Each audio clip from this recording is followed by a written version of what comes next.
All right, welcome to Extra Time with We Are Soccer, special late night, early morning edition. I'm your host, Craig Hearn. We've got Nate Vanulis with us. Good morning. Yeah, we're gonna have some fun here. We are obviously talking about the USA versus Mexico game from the CONCACAF Nations League Championship game that just ended. A 3-2 victory, a thrilling victory for USA. I know I was just hoping for an entertaining game. I didn't expect the USA to win this one. Certainly an entertaining game, and bonus, a USA victory. Nate, pretty good game, right? I mean, we had fans running on the field. We had fans running behind commentators. We had pauses. We had penalty kicks. We had headers. We had soft giveaways. I think you basically packed in everything into a single game you could imagine, and then some. Not enough stretcher girls, though. No stretcher girls. Yeah, I agree. That was a little disappointing. Other than that, you're right. This game had everything. From the opening minutes, 70 seconds into the game, Mexico went up 1-0 on a very soft giveaway goal by McKenzie.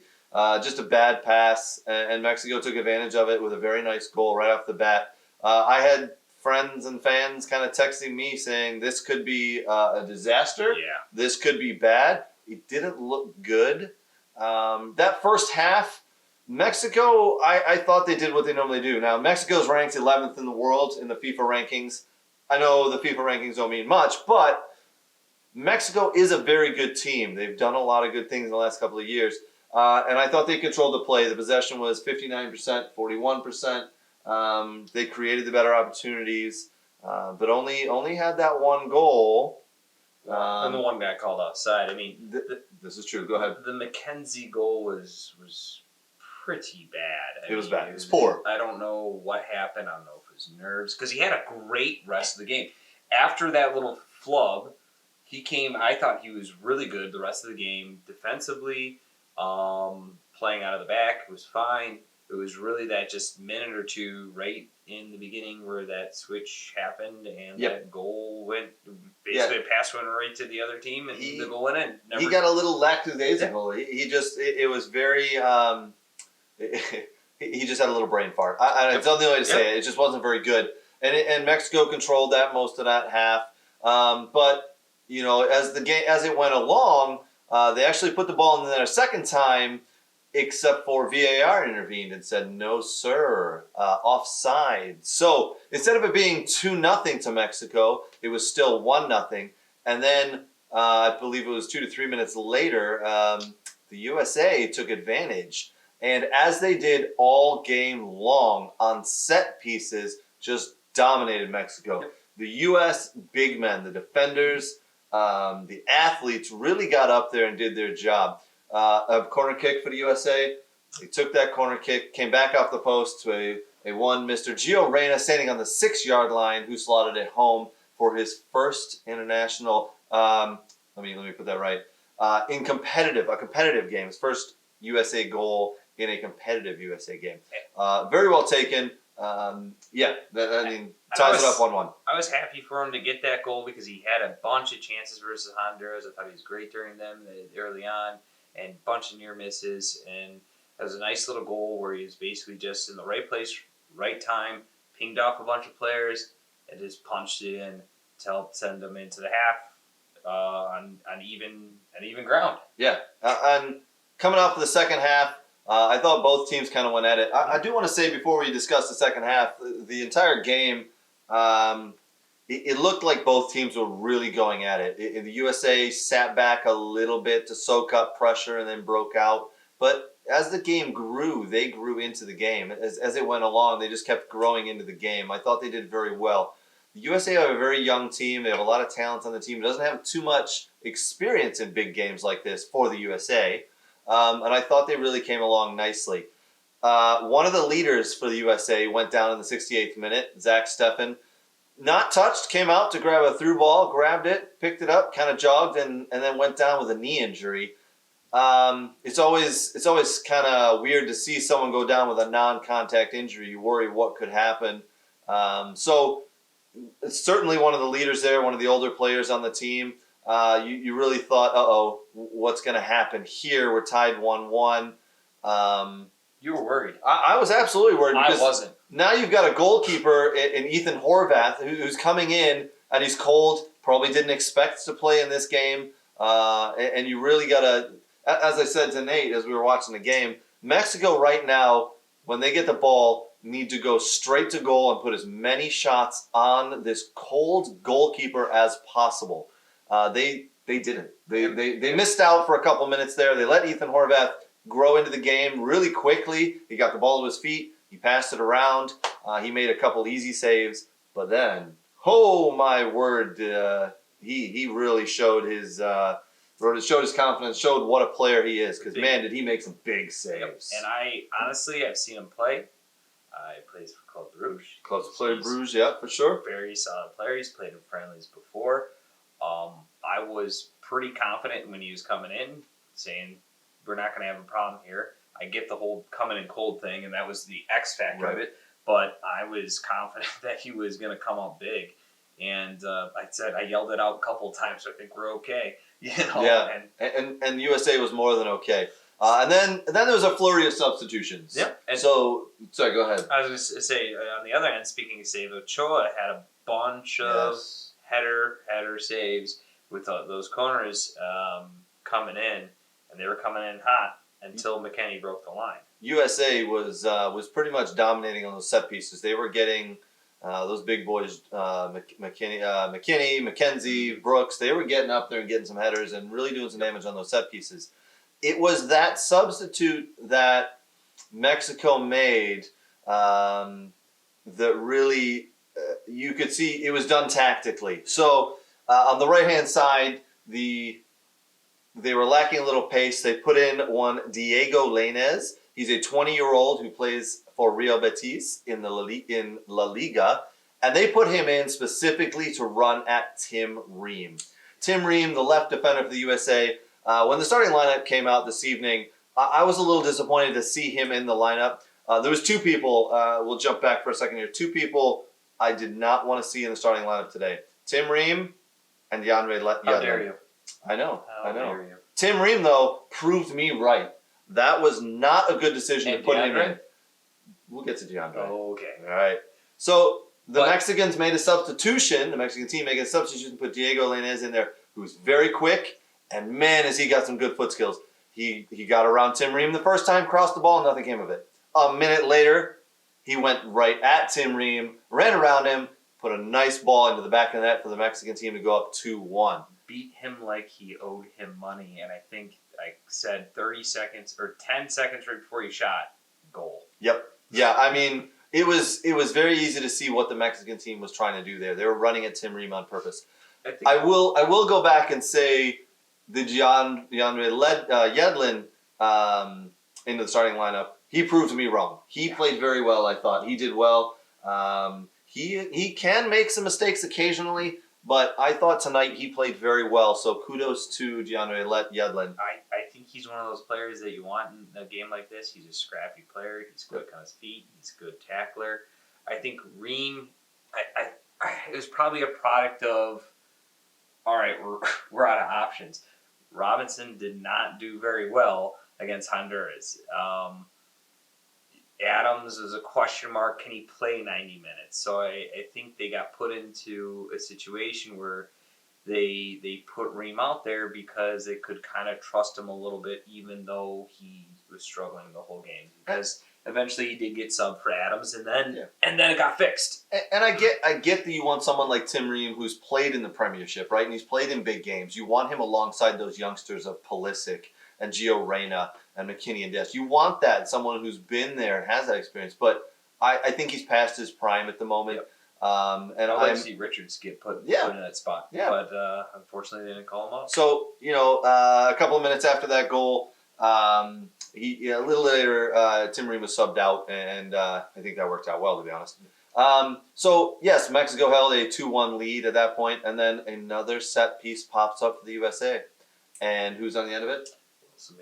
Weston McKennie. He rose above everybody and put a very nice header on goal. That Ochoa finally could not stop, and it went in the back of the net to tie it up 2-2. I think him and Ronaldo were having jumping contest from what Yeah. that looked like, because it did look something out of the Juventus Ronaldo type goals where he just jumped, clears everyone, and hits it. Yep. And honestly, McKennie, I was greatly impressed with him this whole game. He just came off like a leader to me. When Stefan went out, he went over there and had a talk with him and told him to sub. He told him it was okay, or whatever he had decided. And then next thing you know, he's subbing. He grabbed the medic guy's stuff and actually took it and carried it off so Stefan could get out. You saw him numerous times signaling over, talking to people, yelling at people, doing things. I thought he really came off as a leader in this game. I'll agree with you. I thought he had a very good game. He looks like he's stepping up and really growing into becoming that leader. After he scored the goal to tie it up 2-2, it was very interesting who he ran over to and who he hugged, the first person. He ran straight to Greg Berhalter, the USA coach, and hugged him, giant bear hug. So that was interesting to see. Yeah. I think the players really do like Greg Berhalter. And I've knocked him a little bit, but the whole time I've said I want to give him a chance because this goes back to something you and I have talked about a lot. The previous manager, a Mr. Klinsmann. Oh, you're going two managers. I'm going to go. Two managers. Three managers ago. Okay. I think he set us back a long way, and then we just kind of incorrect. We've kind of limped forward. I think Greg Berhalter. You give him enough time, and I think he's going to put this this nation's team right. I think, and you can see the players really enjoy playing for him.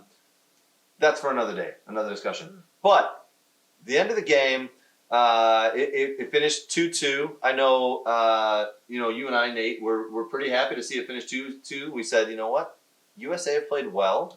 They've earned this draw. It's great. Let's see what they can do in extra time. Mm-hmm. Extra time was just as entertaining. Both teams going at it. The USA, I would say, sat back a little bit more than Mexico, but they attacked in the counterattack when they had that chance. And sure enough, Christian Pulisic took it on his shoulders and went straight into the box and got taken down. It did take VAR intervening to call that penalty. Do you think it was an instant penalty? At first, I thought it was a penalty. After seeing the replays, I could see why Mexico was upset. The Mexican defenders do close off on Pulisic. The second defender does get a touch to the ball. I would say, for me, it was called a penalty. That's fine. If it's not called a penalty, I'm okay with that as well. But I think, let's go with sure. My thing is, I think that defender went into Pulisic, and I think he accidentally hit the ball. Sure. I don't think he didn't have eyes on the ball. I don't think he had eyes on the ball. Right. I think he had eyes on the player. Right. And I think he took him in with his shoulder sure. and leaned into him, and that ball so happened to, through that process, hit the right foot, and he went, oh, look, I touched it. I think it was a pretty clear penalty the way it went in and how it happened with the two players. Sure. Yeah, and I'll say sure. Yeah, I'm okay with that penalty call. At that point, there was 5 minutes of regular time left and then some extra time added on. And then we had another penalty, another VAR call. Off of a corner kick, the ball comes down, hits an American defender's arm. Here, the ball was very close. It happens. It's a soccer play. Penalty or no penalty? It's not a natural position to have your arm up and away from your body, so I'm okay with the penalty. If I'm okay with the first one, I have to be okay with the second one, and I'm okay with it. I'm not okay with it. I don't think it was. I think his arms is here. This is a natural position to me if I'm moving around in the box. This is a resting position. Maybe I just got a big back. And the way that ball came in, it came in with such intent, there's no way he could have moved his arm to that stuff. And I think this is the problem that happens a lot in these games is the intent and the ability for a player to actually get the arm out of the way. I think it came at him blindsided. And honestly, there's a saying in soccer and in sports, the ball don't lie. I like the ball don't lie. I get it. I like it. And so it was called a penalty. The ball was placed down and up stepped the Mexican team's captain, Guardado. And not the best struck penalty in the world, but he did put a little power on it, and it was okay. But Ethan Horvath, oh my word, steps up, makes that save, preserves the victory. I mean, essentially just earns the victory right there, right? It was a phenomenal save. Well done to Ethan Horvath. For me, I know he only came in the 68th minute.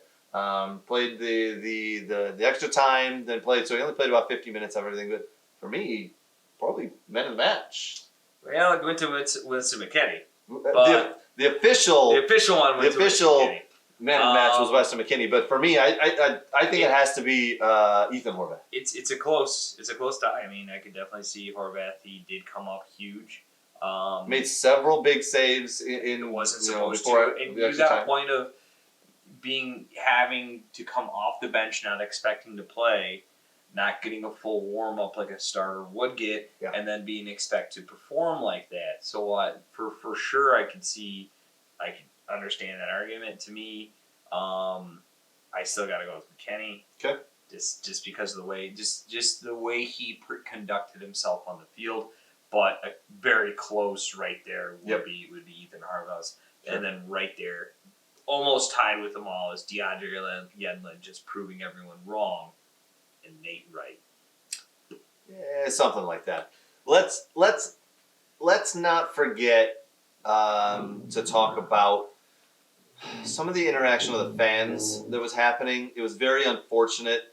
I do want to say that, again, for the second game in a row, the Mexican team's fans were out of order, anti-discriminatory chants. They were just, we don't know what was being said, what they were chanting in the stadium, but it prompted the match officials to stop the game for a minute. This is the second game in a row this has happened from the Mexican fans.